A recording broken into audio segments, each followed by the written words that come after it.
Absence. Is there an apology from Councillor Akhtar? Yes, okay, great. Urgent business. There are no items of urgent business. Declarations of interest. Does any member have an interest to declare on any matter on the agenda? No? Okay. Public question times. There are no public questions to consider. Item 5, minutes of the Cabinet meeting held on the 21st of September 2022. Does Cabinet agree the minutes of the meeting held on the 21st of September 2022? Agreed. Thank you. Item 6, Household Support Fund, round 3. Councillor Jabbar. Thank you, Chair. It's good news that the government has given us £2.419 million for the third round of household support grants, which is very much welcome. This covers the period from 1st of October 2022 to 31st of March 23. Obviously, we're already into October, so we need to approve this money so we can get we need to approve the options in here so that we can get the payments out to people who need it.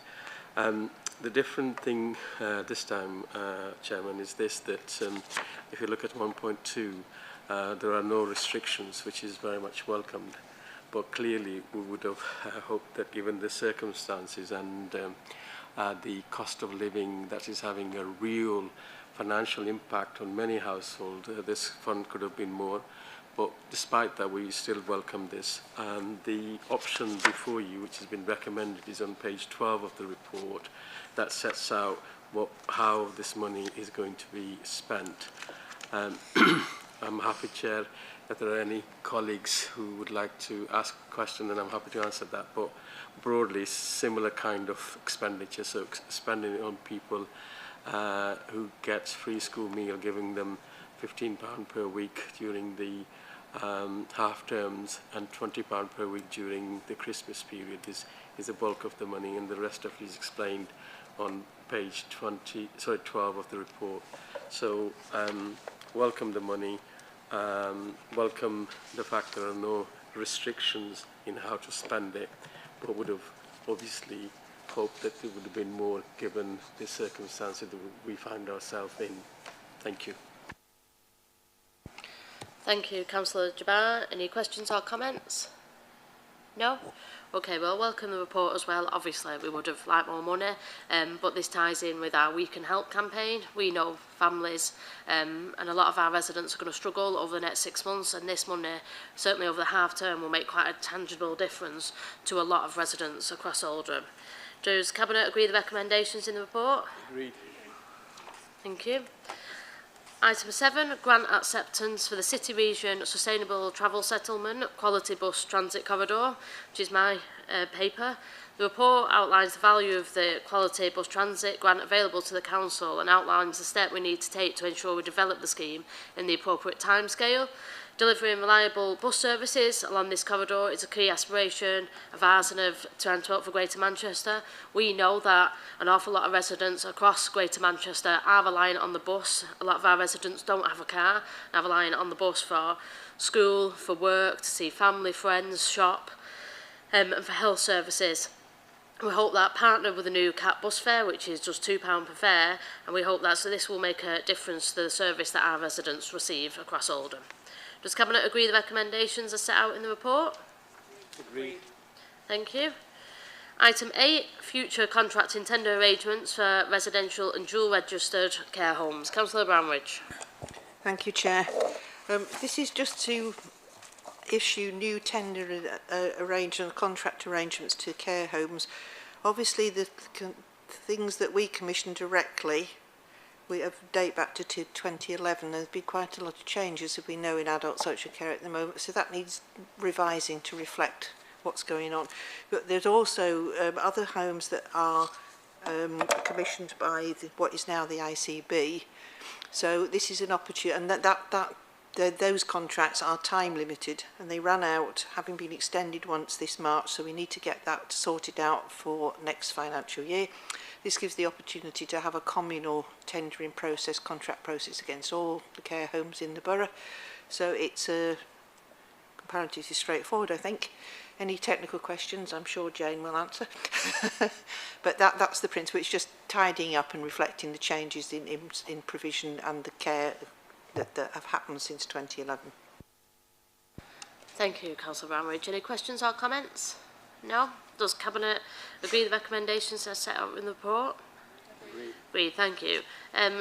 Just before we move on to item 9, just to go back to item 6, as I don't want to get in trouble from legal following this meeting, just to clarify that while we have agreed the report, does Cabinet, so this is in relation to the Household Support Fund Round 3, do we agree to exempt the matter from Carlin?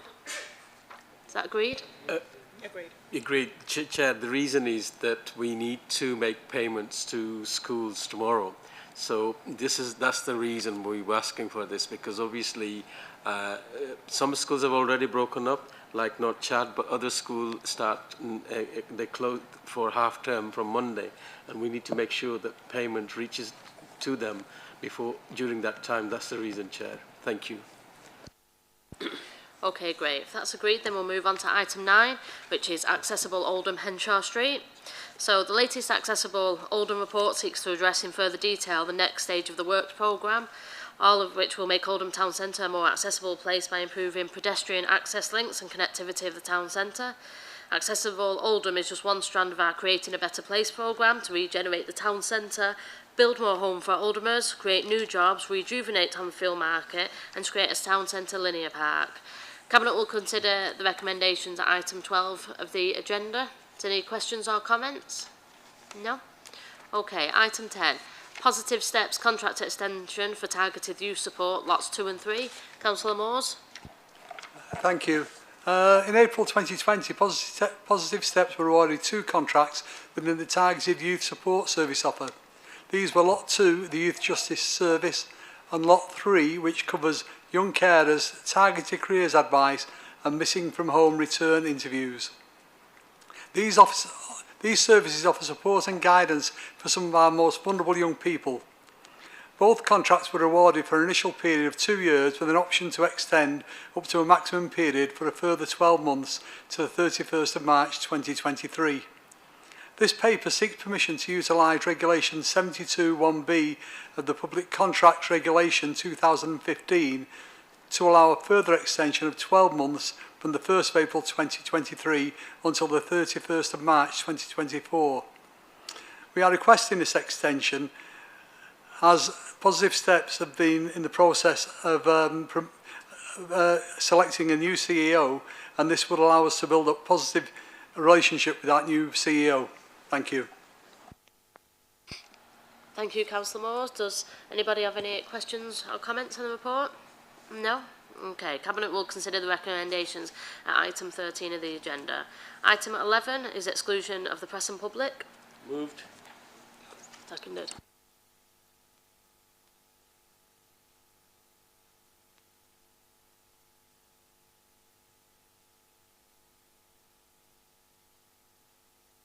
Okay, item 12.